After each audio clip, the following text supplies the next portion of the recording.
So let's start with the topic. अभी हम लोग जो टॉपिक करने लगे हैं that is first topic is GDP and welfare. इसमें से क्वेश्चन पक्का बच्चे आता ही आता है। थोड़ा सा स्टूडेंट्स को ये कंफ्यूजन हो जाती है कि मैम कि हम लोग क्वेश्चन समझ नहीं आया इसलिए हमने आंसर अटेम्प्ट नहीं किया।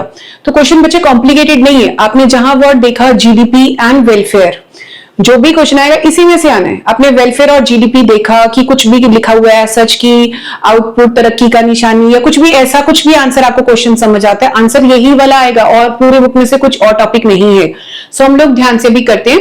देखिए इसका फर्स्ट क्वेश्चन क्या बन जाता है, GDP is the only indicator of welfare, defend और रिफ्यूट। डिफेंड का मतलब क्या होता है, डिफेंड मीन्स आप उस चीज को बचा रहे हो, रिफ्यूट से आप उसको नकारते हो कि मना करते हो कि ये चीज नहीं है। ठीक है, अभी कहते हैं कि क्या जीडीपी ही एक इंडिकेटर ऑफ वेलफेयर है। हम इस क्वेश्चन को पहले डिवाइड करते हैं पार्ट्स में। जीडीपी का मतलब क्या होता है, आउटपुट होना।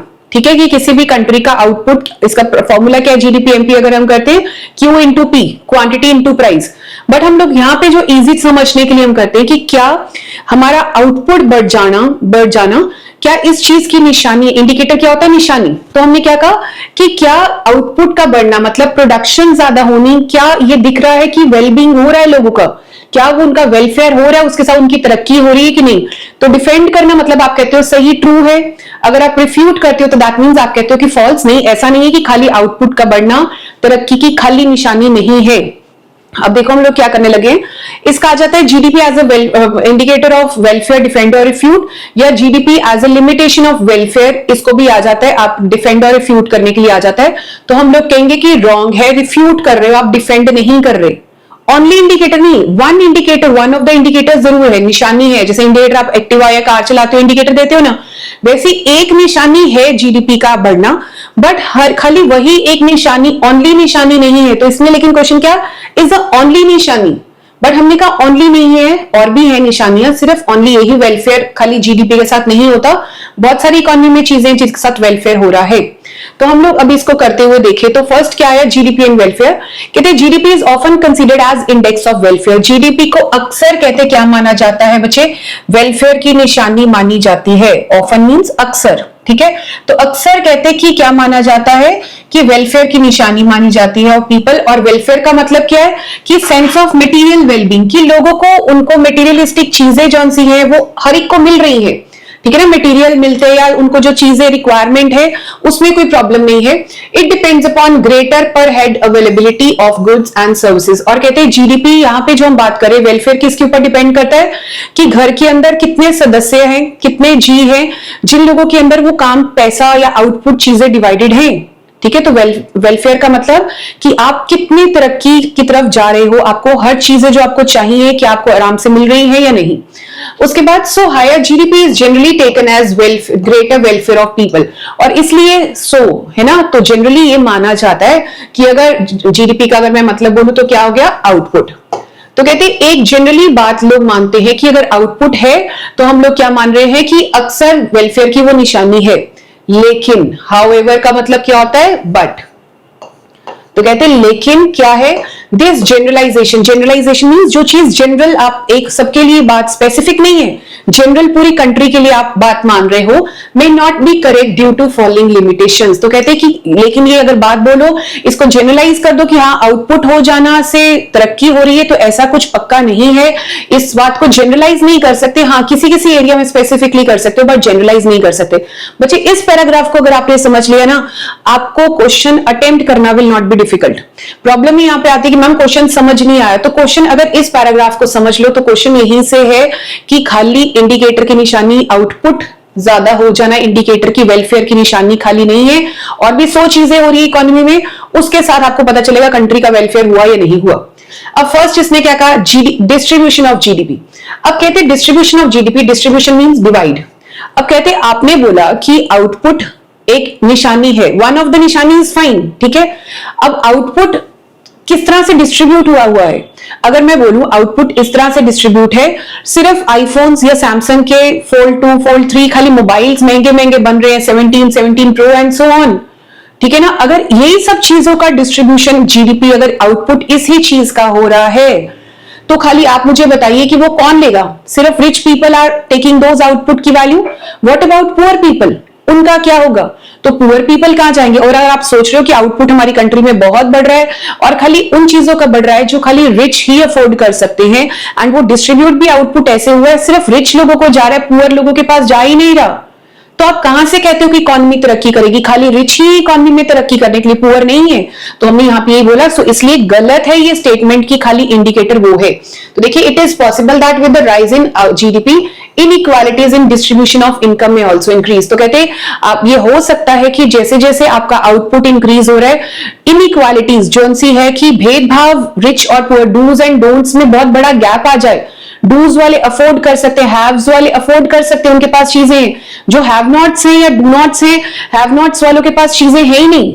ठीक है, तो हमने क्या कहा, the gap between rich and poor increase. तो उसके कारण क्या हो गया, हो सकता है कि जो गैप है रिच और पुअर के बीच में वो बहुत ज्यादा बढ़ जाए।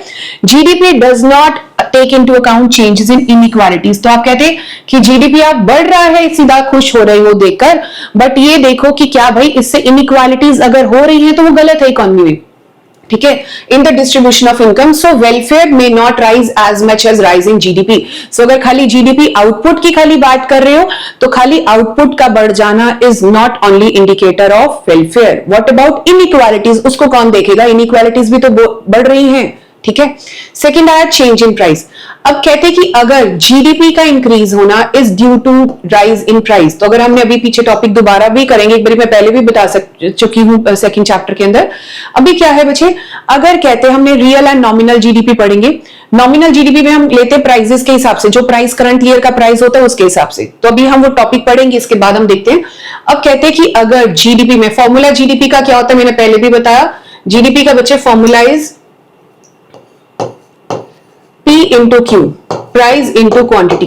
ठीक है, तो अगर कहते हैं जीडीपी अगर खाली किससे बढ़ रहा है, अगर सिर्फ जीडीपी बढ़ रहा है, अगर प्राइसेस के कारण, प्राइस जो उनका करंट ईयर का प्राइस है उसके कारण ही आपको दिख रहा है जीडीपी की वैल्यू मल्टीप्लाई करके बहुत ज्यादा आ रही है, वो तो गलत है ना, वो तो महंगाई दिखा रहा है, इन्फ्लेशन दिखा रहा है। तो हमने यहाँ पे क्या कहा, if increase in GDP is due to rise in prices and not due to increase in quantity. तो कहते हैं पी इंटू क्यू के अंदर, फॉर्मूले में पी इंटू क्यू के अंदर अगर बार बार प्राइस बदल रहा है, ठीक है, क्वांटिटी हर एक बारी 1000 ही रह रही है, 1000, ठीक है, यहां पे भी 1000, हर साल 1000 है, लेकिन प्राइस एक बारी 10 रुपए है किसी चीज का भाव, एक बारी 15 रुपए हो गए, एक बारी 30 रुपए हो गया, तो ये तो खाली प्राइस में बदलाव आ रहा है ना।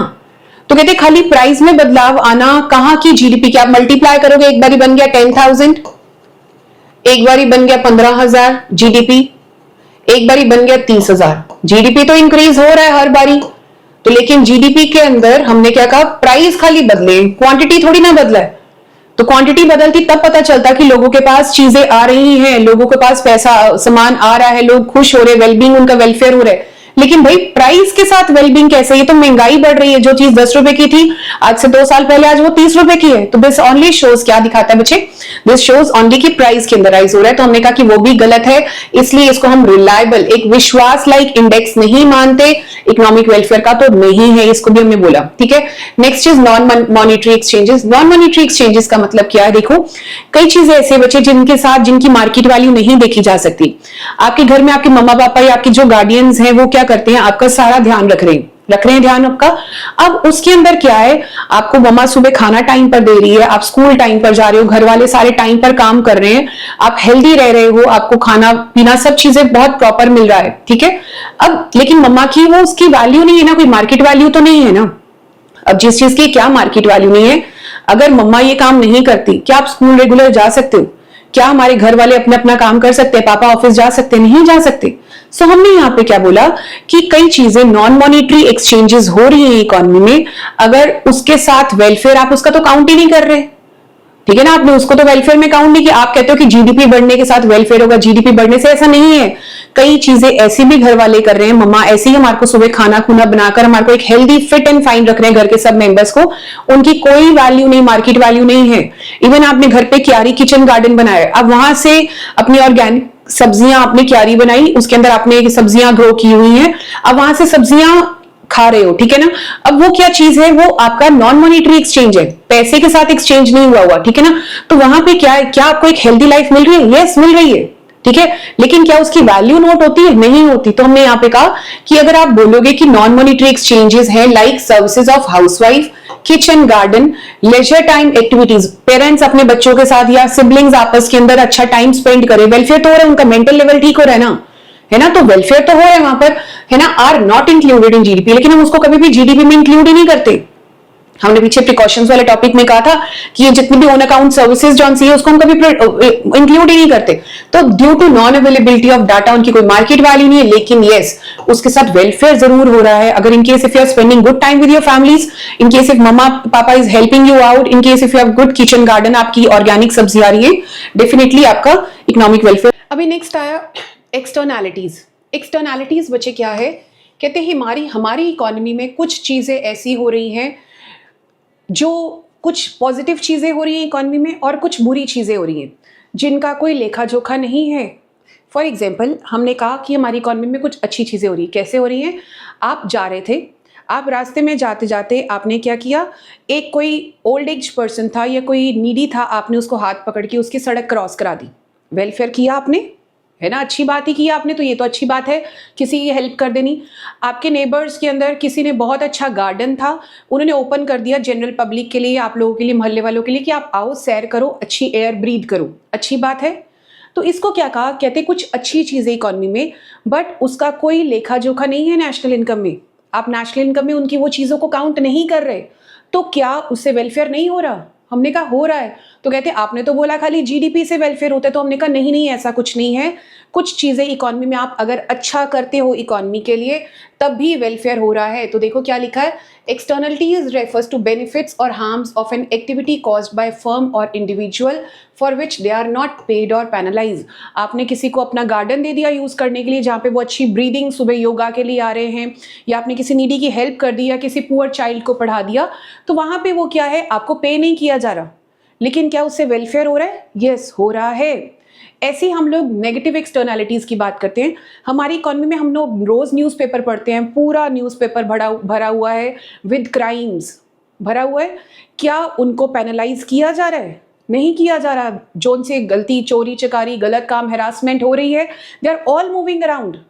तो अगर कुछ गलत हो रहा है, हम कहते हैं कि हम लोग सेफ नहीं फील करते to move out of the home, चाहे वो बॉय है चाहे कोई गर्ल है।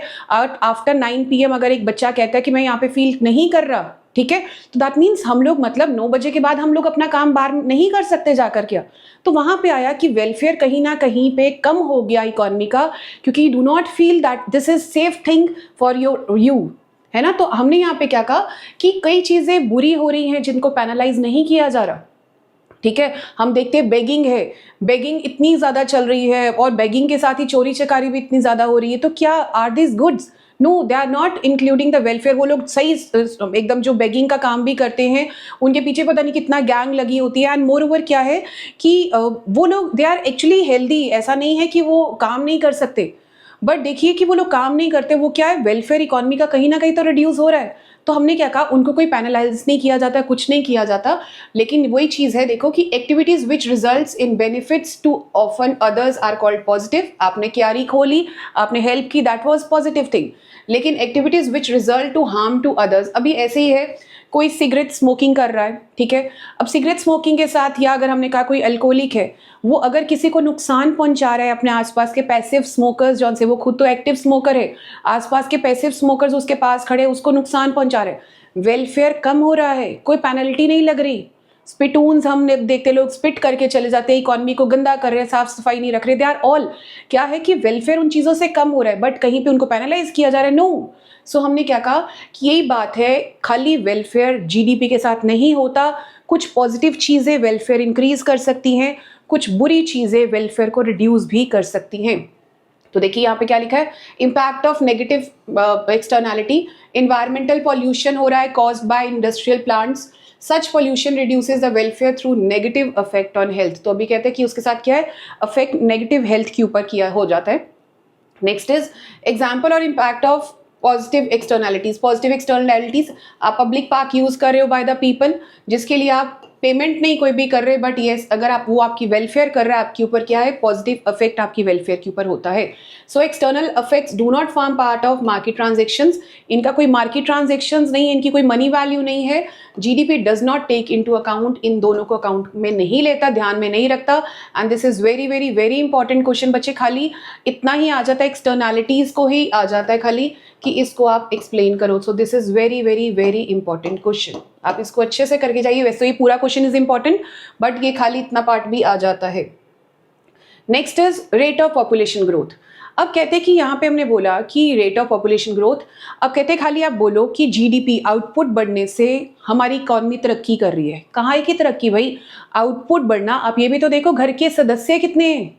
मैं कहती हूँ मेरे घर में 3 लोग हैं, जितना भी आउटपुट आ रहा है हम 3 में डिवाइड हो रहे हैं। लेकिन कोई एक्स पर्सन है जिसकी फैमिली में 8 बंदे हैं, आउटपुट उतना ही आ रहा है, अब डिवाइड कितनों में हो रहा है, 8 लोगों में। तो क्या 8 में डिवाइड होना और 3 लोगों में डिवाइड होना इक्वलाइज है? नहीं है ना। तो अब बट गया ना, जब 8 बच्चों के अंदर या 8 लोगों के अंदर जो भी family, joint family, nuclear family जो भी है, तो भी हमने यहाँ पे क्या कहा, रेट ऑफ पॉपुलेशन। आप पॉपुलेशन भी तो देखो, आप कहते हो खाली जीडीपी बढ़ रहा है तो अच्छी बात है, पॉपुलेशन भी तो देखो कितनी स्पीड से इंक्रीज हो रही है। तो हमने क्या कहा, GDP does not consider the changes in the population of country. तो कहते हैं जीडीपी किसका ध्यान नहीं करती, जो चेंजेस पॉपुलेशन के अंदर आ रही है उसका ध्यान नहीं करती। अगर rate of population growth higher है then the rate of growth of GDP, अगर पॉपुलेशन बहुत ग्रोथ ज्यादा हो रही है जीडीपी से, जीडीपी मतलब आउटपुट से ज्यादा पॉपुलेशन ग्रो कर रही है, it will decrease per capita availability. तो मतलब पर कैपिटा मींस पर पर्सन। आपके घर में अगर 7 पर्सन हैं तो पर पर्सन आपको कितना मिल रहा है अवेलेबिलिटी, वो क्या हो जाएगी, एक फैमिली में 2 बंदे, एक में 10 बंदे हैं तो ऑटोमेटिकली क्या होगा, आउटपुट बढ़ जाएगा सबके अंदर। So which was adversely affect the economic welfare, जिसके कारण क्या है, इकोनॉमिक वेलफेयर जो है हमारी कंट्री का वेलफेयर है वो कम हो जाएगा। क्लियर। लास्ट आया next point, composition of GDP. अब कहते हैं कि भाई आप ये देखो कि आप कहते हो कि हमने जीडीपी बढ़ा दिया, जीडीपी बढ़ा दिया, जीडीपी आउटपुट किस चीज़ का बढ़ा, ये बहुत मैटर करता है। अब अगर हमने बोला कि हमारी कंट्री के अंदर कोविड आया, पेंडेमिक आया कंट्री में, किस चीज़ का आउटपुट बढ़ा, क्या कोई नॉर्मल चीज़ों का आउटपुट बढ़ा? नहीं। किन चीज़ों का बढ़ा, दवाइयों का, मास्क का, सैनिटाइजर्स का, हॉस्पिटल्स का, नर्सेस का, इन चीज़ों का बढ़ा। तो क्या हमारी कंट्री वेलफेयर में थी? कैसे की वेलफेयर थी? ऐसा तो कुछ भी नहीं था, आउटपुट तो बढ़ रहा था, मेडिकल फैसिलिटीज बढ़ रही थी। अब अगर हमने कहा कंट्री में वॉर हुई, कंट्री में अगर वॉर होती है तो क्या उसके अंदर किस चीज़ का वेलफेयर बढ़ता है? आउटपुट तो बढ़ रहा है, किस चीज़ का, डिफेंस का, बॉम्ब्स, बारूद, गोला बारूद, सब चीज़ें प्रोड्यूस हो रही हैं, लेकिन क्या वेलफेयर हो रहा है? नहीं हो रहा। तो हमने क्या कहा, आप ये देखो कि आउटपुट का कॉम्पोजिशन क्या है, किस चीज़ के साथ आपका आउटपुट बढ़ा है।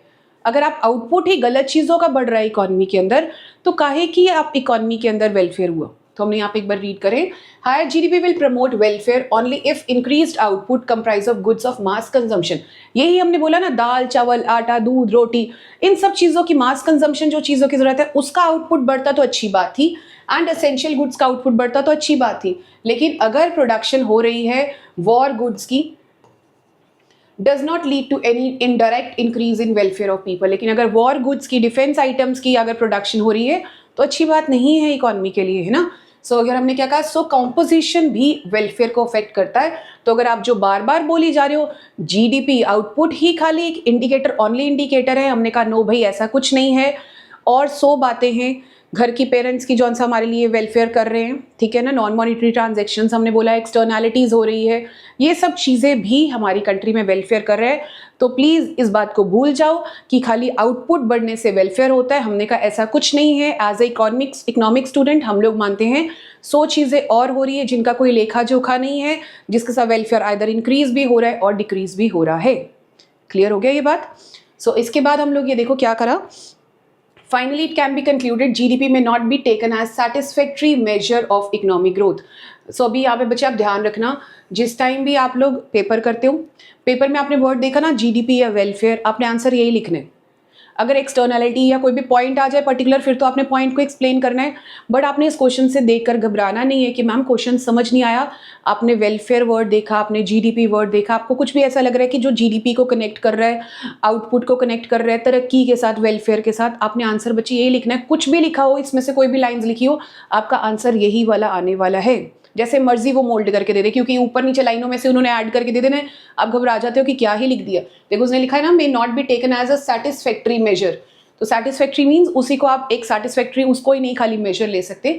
Due to above mentioned limitation it reflect some index of economic growth. कुछ हद तक ये एक इकोनॉमिक वेलफेयर का इंडेक्स माना जाएगा। In this context some economist and policy have suggested the concept of green GNP. तो अभी green GNP again very very very important.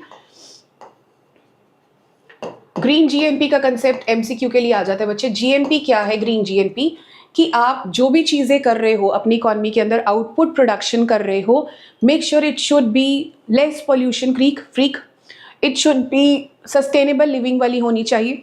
तो अब देखो यहाँ पे क्या लिख रहे हैं, मेजर्स नेशनल इनकम और output adjusted for the depletion of natural resources. कि अगर आप डिप्लीशन कर रहे हो या डिग्रेडेशन कर रहे हो, आप उसके लिए ग्रीन जीएनपी बनाओ, where in it will help to attain a sustainable use of natural environment. कि आप एनवायरनमेंट को किस बेटर वे के अंदर आप उसको प्रोटेक्ट करके रख सकते हो आपकी, ताकि आने वाली फ्यूचर जनरेशंस हो उसको आप अच्छे से ट्रीट कर सको, and equitable distribution of benefits of development. और जो सी डेवलपमेंट है उसका हर तरक्की, हर लेवल के लोगों के ऊपर उसकी तरक्की का असर पहुंचे।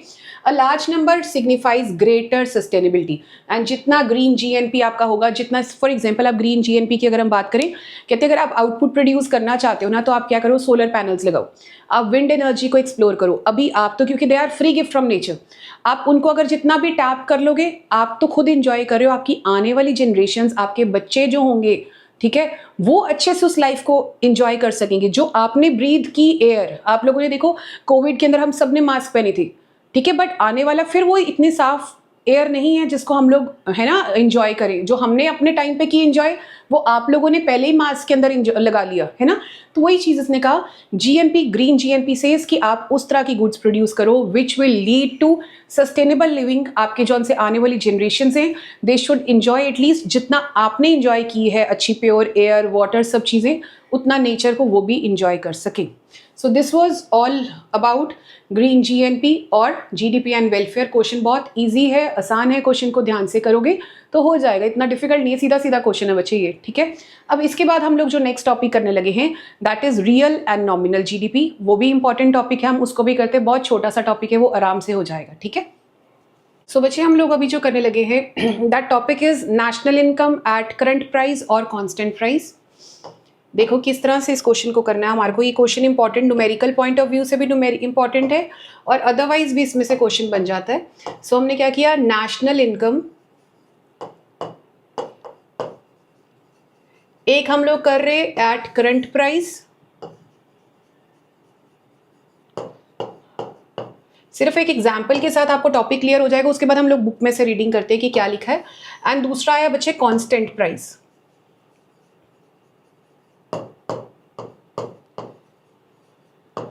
ठीक है, तो अभी कहते हैं कि national income at current price and constant price का मतलब क्या है।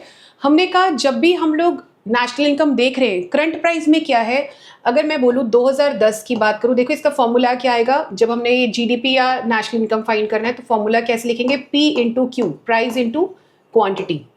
ठीक हो गया, प्राइस इंटू क्वांटिटी लिखेंगे।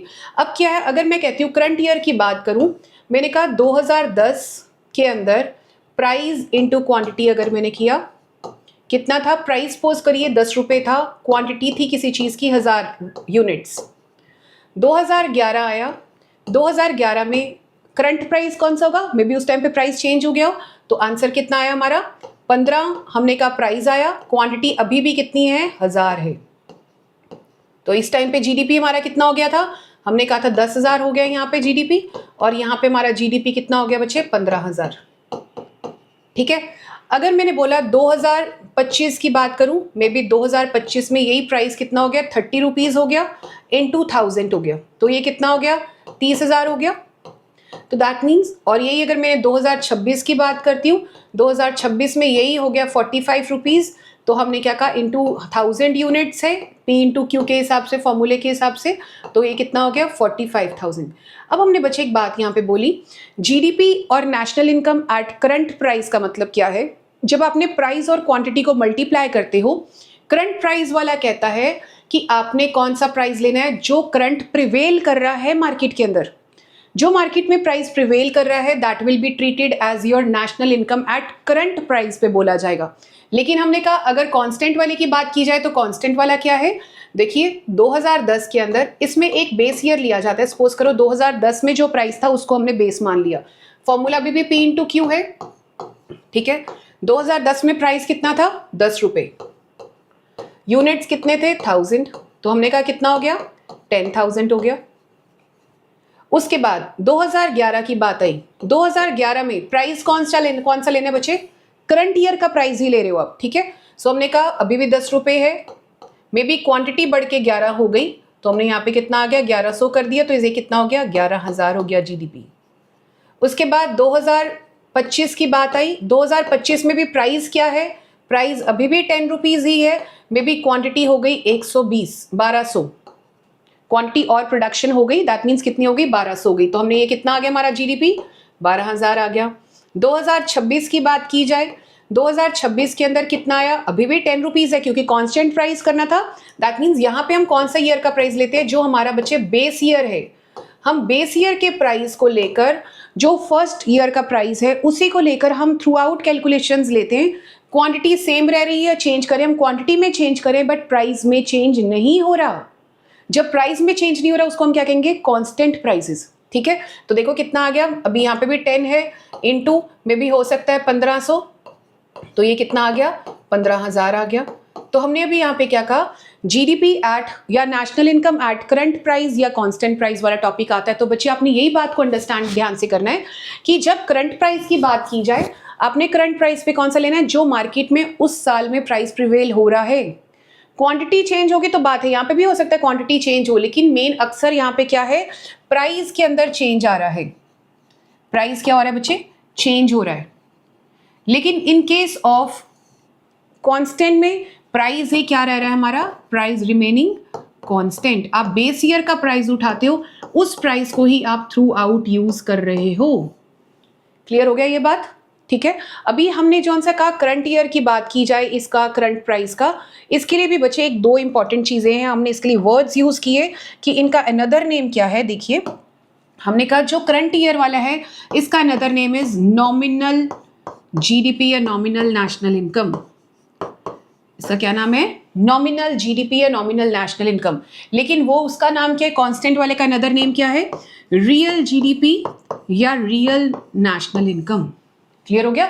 और वो अक्सर में रियल भी है। देखिए ना, आपने अगर देखना है कि आपकी कंट्री वेलफेयर हो रहा है या नहीं, इससे पहले वाला हमने टॉपिक देखा, तो यहाँ पे देखो ना, अगर बेस ईयर के प्राइस के साथ आप करो, आउटपुट हर एक बार इंक्रीज हो रहा है, तो दैट मीन्स आउटपुट इंक्रीज हो रहा है, वेलफेयर हो रहा है ना लोगों का। तो वही बात आ गई यहाँ पे कि प्राइस रिमेनिंग कांस्टेंट। तो क्वेश्चन आ जाता है क्या रियल या नॉमिनल में से कौन सा जीडीपी असली वेलफेयर, मतलब जीडीपी असली है, रियल जीडीपी कौन सा है। तो हमने कहा कौन सा असली रियल जीडीपी है, रियल का नाम भी रियल ही है, वो एक्चुअली में भी रियल ही है, ठीक है ना। जौन सा कांस्टेंट प्राइस वाला है वही वाला रियल है, जो करंट वाला है नॉमिनल वाला, उसके आगे आप वर्ड याद रख लो, नो, ठीक है ना, दिस इज नॉट रियल, असलियत नहीं है। बिकॉज यहाँ पे सिर्फ आपको महंगाई दिख रही है करंट ईयर के प्राइस के हिसाब से, हर बारी प्राइस बदली जा रहा है। तो यहाँ पे क्या है, हमने क्या कहा, वो क्या है, nominal GDP is not indicator, वहां पे हमारे को ग्रोथ का इंडिकेटर नहीं है। कौन सा जीडीपी है, रियल है, क्योंकि यहाँ पे प्राइस रिमेनिंग कांस्टेंट। अगर जीडीपी बढ़ता है तो वो किसके कारण बढ़ रहा है, देखो हर एक बारी 10,000 हो गया, 11,000 हो गया, 12,000 हो गया, 15,000 हो गया। तो इसके पीछे कारण क्या है बढ़ने का, कारण इस क्वांटिटी में बदलाव आया, तब करके हमारा जीडीपी का आंसर चेंज हो गया। तो अभी हमने यहाँ पे क्या कहा, कौन से वाला है, रियल वाला ही रियल है, नॉमिनल के आगे आपने निशानी लगा दी नहीं, no this is not actually true indicator of growth, ठीक है। अभी तो बच्चे अब हम लोग बुक में से अब स्टार्ट करने लगे हैं। आप देखो आपके पास चाहे संदीप गर्ग की बुक है, चाहे टीआर जैन की बुक है, एनसीईआरटी बुक है, सुभाष की बुक है, कोई भी बुक से आप कर रहे हो, ठीक है। अब देखो national income at current price,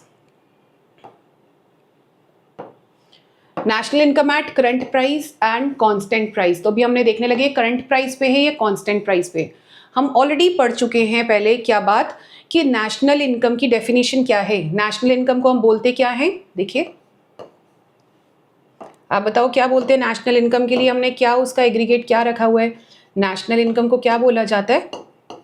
national income के लिए हम बोलते हैं एनएनपी एट फैक्टर कॉस्ट, बोलते हैं एनएनपी एट फैक्टर कॉस्ट। एक बच्चे मैंने डेफिनेशन की वीडियो अलग से अपलोड की है, आप उसको वीडियो को ज़रूर देखिए करने से पहले, सो दैट आपको क्लैरिटी हो जाए कि डेफिनेशंस एक्चुअली में क्या हैं। ठीक है, अब देखिए एनएनपी एट फैक्टर कॉस्ट हमने इसके लिए पढ़ा था, या नेट के लिए क्या है?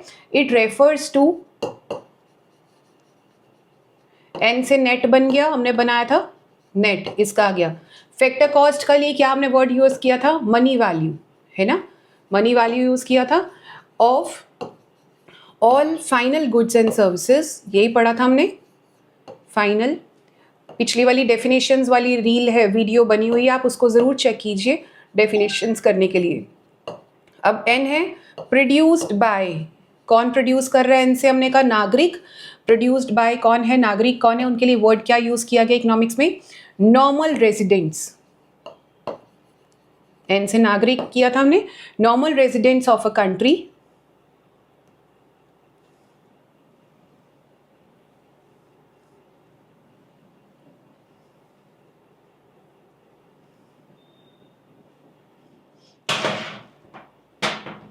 normal residents of a country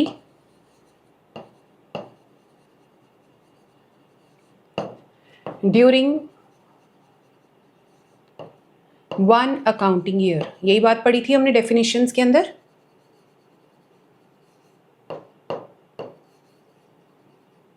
ठीक है, तो यही बात आई नेशनल इनकम और एनएनपी एट फैक्टर कॉस्ट की बच्चे। अब यहाँ पे जब हम लोग कर रहे हैं हमारी डेफिनेशंस, वही उसने लिखा है, क्या लिखा है? It refers to money value, तो हमने बोल दिया मनी वैल्यू, ठीक है, of all final goods and services produced by normal residents of a country in 1 year, in 1 year, ठीक है, at a price of current year. देखो तो अभी हम किसके बारे कर रहे हैं? करंट ईयर के बारे कर रहे हैं। तो अभी हमने क्या कहा था? जौन सा साल है उस साल का प्राइस इंक्लूड हो जाएगा। 2010 है तो 10 रुपये था, 11 के अंदर 15 रुपये हो गया, 16 रुपये, 17 रुपये, हर साल के अंदर चेंज हो रहा है। तो आपने वो टेबल जरूर बनाई है जो मैंने आपको बना के दिखाया, आपको समझ इजीली आ जाएगा बच्चे।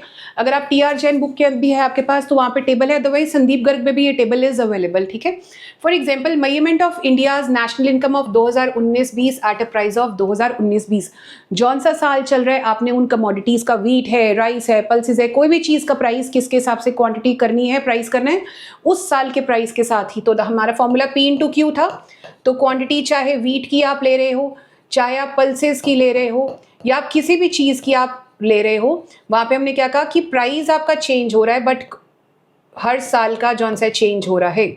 ठीक है, तो प्राइस के अंदर क्या आ गया? करंट प्राइस में प्राइसेस चेंज हो रहे हैं। हमने पहले ही कहा कि नॉमिनल को क्या, इसको क्या बोला जाता है? करंट वाले को नॉमिनल प्राइस वाला बोला जाता है। It does not show the true picture of economic growth, does not show, तो मैंने नॉमिनल से नो से रख दिया कि इसका नाम क्या है? नॉमिनल है, नॉमिनल का नाम नो से ही है। क्लियर हो गया? नॉमिनल का क्या है? नो, यहीं से रख दो कि does not show true picture of economic growth. Question आ जाता है कि वेदर रियल जीडीपी और नॉमिनल जीडीपी, या असर्शन रीजनिंग के अंदर आ जाता है कि कौन सा दिखा, या ट्रू फॉल्स में आ जाता है। तो हमने क्या कहा कि नॉमिनल वाला नहीं दिखाता true picture of economic growth. As any increase in nominal national income may be due to rise in price level without any change in physical output। उसने कहा कि अगर प्राइस उसके अंदर चेंज आ भी रहा है, क्वांटिटी में अगर आपको नेशनल इनकम में चेंज दिख भी रहा है, जैसे हमने ऑलरेडी देख चुके हैं कि प्राइस क्वांटिटी के अंदर हमारे को चेंज दिख रहा है हर साल, कितना कितना क्वांटिटी में चेंज दिख रहा है? 10,000, 15,000, 30,000, 45,000। इसके पीछे कारण क्या है? Change in price.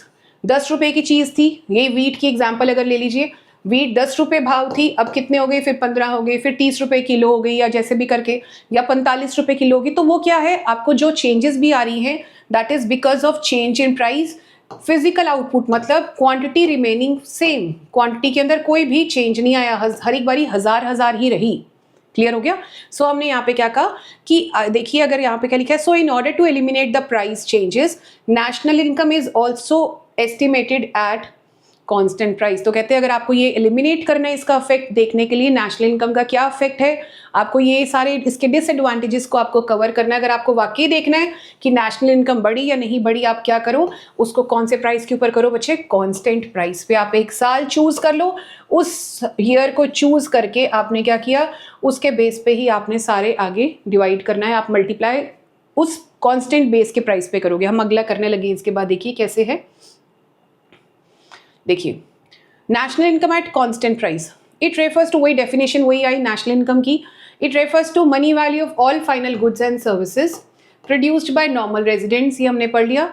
Measured at base year price, तो कहते हैं किस प्राइस पे करना है, हमने बेस ईयर के प्राइस पे कर रहे हैं।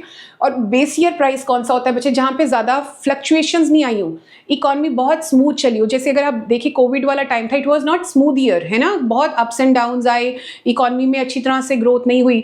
जिस टाइम वॉर भी हुई तब भी इकोनॉमी बहुत अच्छी नहीं चल रही थी। तो अभी हमने यहाँ पे कहा जब भी कुछ फ्लक्चुएशंस आ जाती हैं, कोई फ्लड्स आ गए, ड्रॉट्स आ गए, या कुछ भी नेचुरल क्लेमिटी किसी तरह की आ गई, पेंडेमिक आ गया, वो बेस ईयर नहीं मान सकते क्योंकि उस टाइम इकोनॉमी की conditions are not very fine. ठीक है, तो अभी हमने यहाँ पे क्या कहा, बेस ईयर कौन सा ईयर है, नॉर्मल ईयर है, जहां पे कोई प्राइस फ्लक्चुएशन ज्यादा नहीं आई।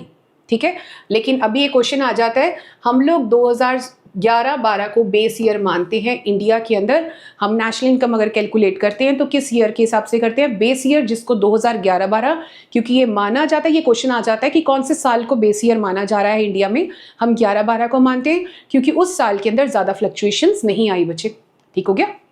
उसके बाद देखो, अगर कहते हैं if we measure national income of 2019-20, हम कौन से प्राइस पे करेंगे, 11-12। तो कांस्टेंट का मतलब तो ये होता है जो आपने बेस ईयर मान लिया बच्चे, और बेस ईयर हमने किसको माना, 11-12 को मान लिया। तो इसलिए आप कहते हैं चाहे 2016 की कैलकुलेट करो, 17, 18, 19, 20, 21, 22, आप बेस ईयर किसको मानोगे, 11-12 को। ठीक हो गया। तो अगर हमने बेस ईयर माना 2011-12 को, तो हम लोग चाहे कोई भी साल ले लो, 2016 ले लो, बेस प्राइस किसका मानेंगे हम, 2011-12 का।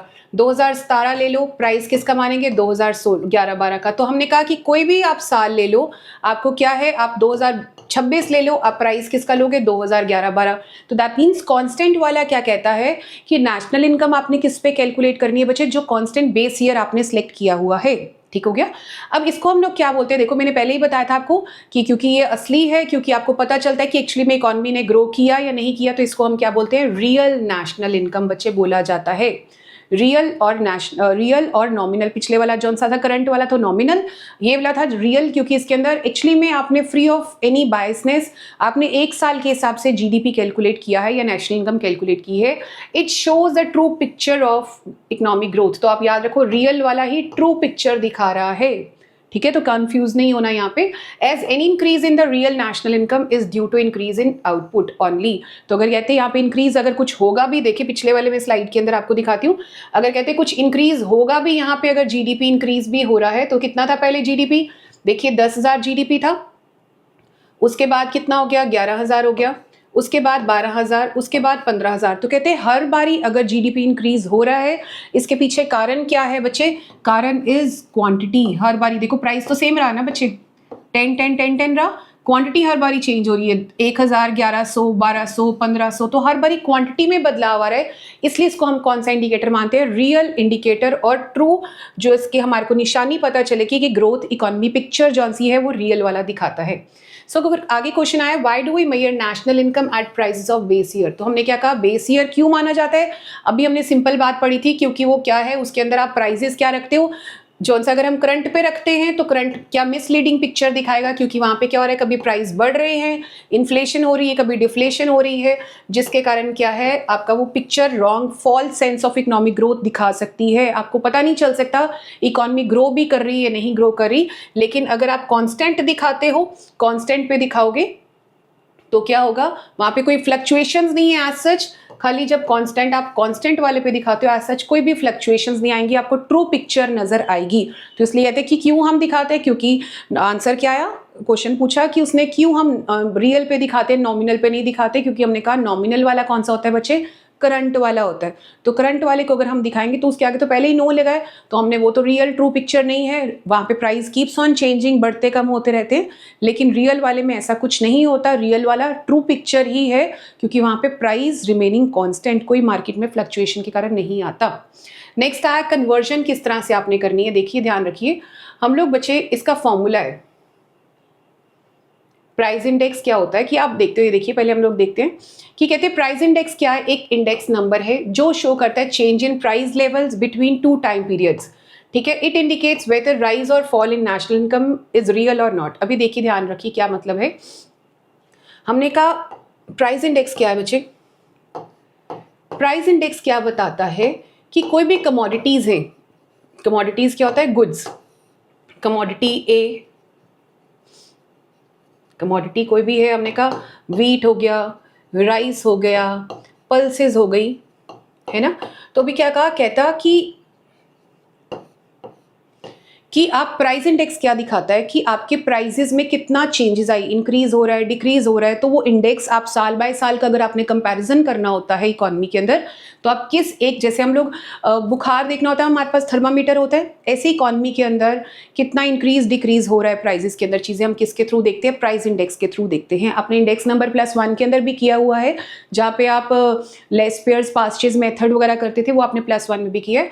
अभी यानी हाउ हम इसका एग्जाम्पल देखते हैं, इसका फॉर्मूला क्या है प्राइस इंडेक्स का, देखें जरा। तो प्राइस इंडेक्स का बच्चे फॉर्मूला क्या आ गया, हमने कहा प्राइस इंडेक्स का फॉर्मूला इज इक्वल टू क्या है, नेशनल इनकम या जीडीपी, कुछ भी क्वेश्चन में दिया होगा तो आप क्या लोगे, नेशनल इनकम और जीडीपी, कुछ भी लिखा हो, ठीक है बच्चे, national income at current price upon national income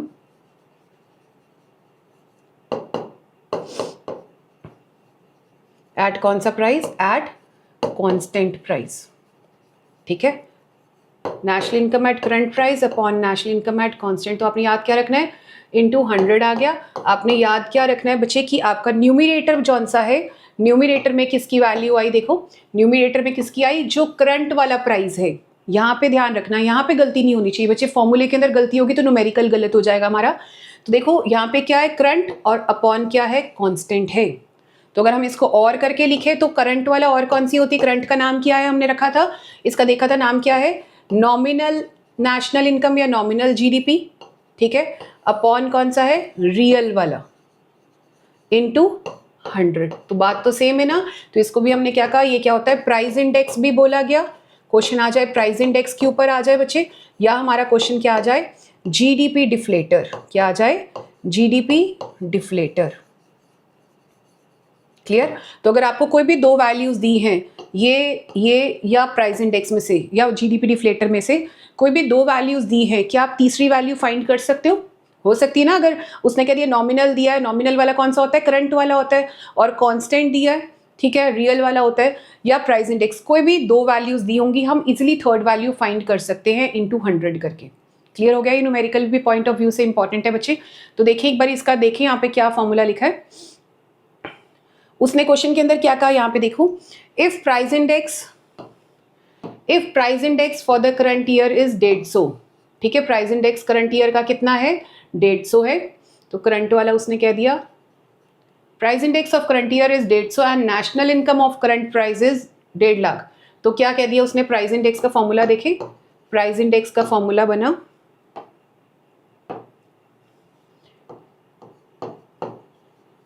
price index का क्या फॉर्मूला बना, हमने क्या कहा, न्यूमिनेटर में कौन सा होता है, करंट वाला, अपॉन कौन सा होता है, कांस्टेंट वाला, इनटू 100।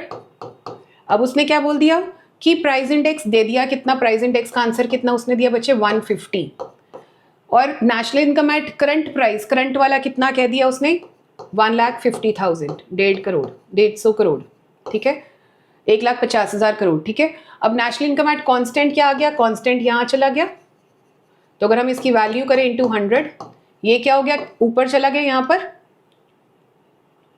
है ना, ऐसे हो गया, कांस्टेंट वाला इधर आ गया, इसको अगर हम करें, इसके बाद मैं इधर कर रही हूँ बच्चे, ठीक है। और उसके बाद देखो क्या हो गया यहाँ पे,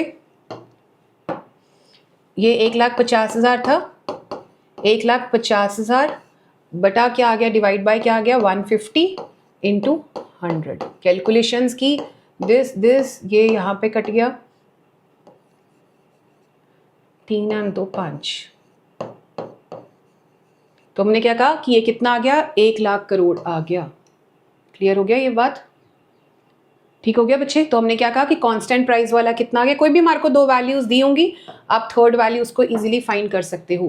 तो हम लोग यहाँ पे देखिए डिफरेंस एक बार क्या आ रहा है, national income at current price और कांस्टेंट प्राइस क्या है बच्चे। हमने कहा करंट प्राइस पे कौन सा है, आप किस प्राइस पे मनी वैल्यू आप देखते हो, फाइनल गुड्स एंड सर्विसेज की produced by normal residents of country in year measured at current year price, ठीक है।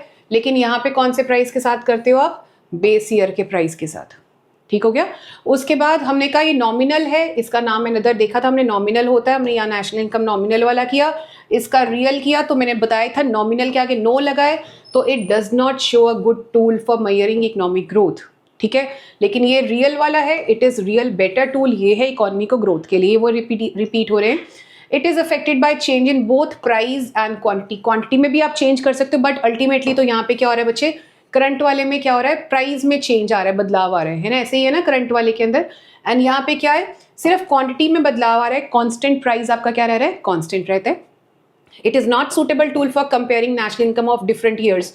आप कंपेयर करके करोगे क्या, आपको हर साल तो पता है कि प्राइस कीप्स ऑन चेंजिंग, लेकिन यहाँ पे क्या है, ये अच्छा है क्योंकि प्राइस कौन सा आप ले रहे हो, बेस ईयर का प्राइस ले रहे हो, तो अच्छी बात है ना, बेस ईयर तो कांस्टेंट रह रहा है, 11-12 हमने इंडिया में रखा हुआ है, उसके हिसाब से कर रहे हो। नेक्स्ट इज इसका फॉर्मूला क्या आया, करंट प्राइस इंटू करंट की क्वांटिटी।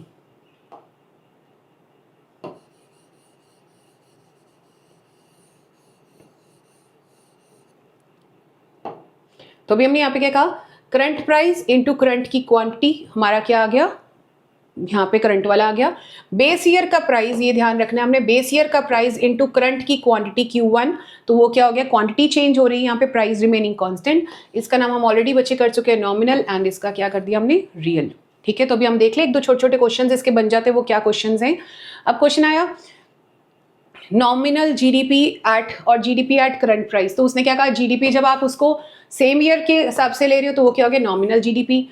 रियल जीडीपी अगर आप बेस ईयर के हिसाब से कांस्टेंट वाला ले रहे हो तो उसको हमने क्या कहा, रियल जीडीपी। अब क्वेश्चन आ गया बच्चे, real GDP is more than nominal, ये इंपॉर्टेंट क्वेश्चन है, ध्यान से देखिए हम। अब उसने कहा कि ऐसा कब होगा, real GDP is more than nominal, तो हमने क्या कहा, रियल कौन सा होता है, बेस वाला। तो हमने कहा जब प्राइजेस बेस वाले, मोर बोला यहाँ पे, मोर का निशान डाल देंगे, एंड कौन सा, करंट ईयर के हिसाब से नॉमिनल वाला करंट होता है, तो हमने कहा करंट। तो डेफिनेशन क्या बन गई, if price level in the base year, ये हमारा बेस ईयर हो गया, if price level in the base year is greater than price level in the current year. तो इसका कोई रट्टा नहीं है, सिर्फ इसका मतलब खोल दो, रियल वाले को क्या बोला जाता है, नॉमिनल वाले को क्या बोला जाता है, ठीक है।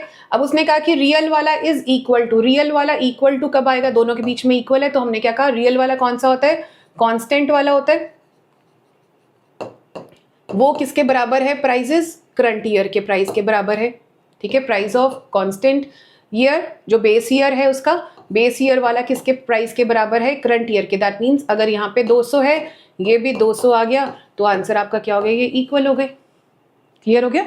उसके बाद क्या है, real GDP is less than, real वाला कौन सा है, कांस्टेंट वाला, constant price at in constant year, price level जो बेस ईयर है कांस्टेंट ईयर के अंदर, बेस ईयर के अंदर था, बेस ईयर वाला प्राइस क्या है, लेस, लेस का मतलब हमने निशानी लगा दी, बैक से इसका आ गया ना, लेस देन द करंट वाला।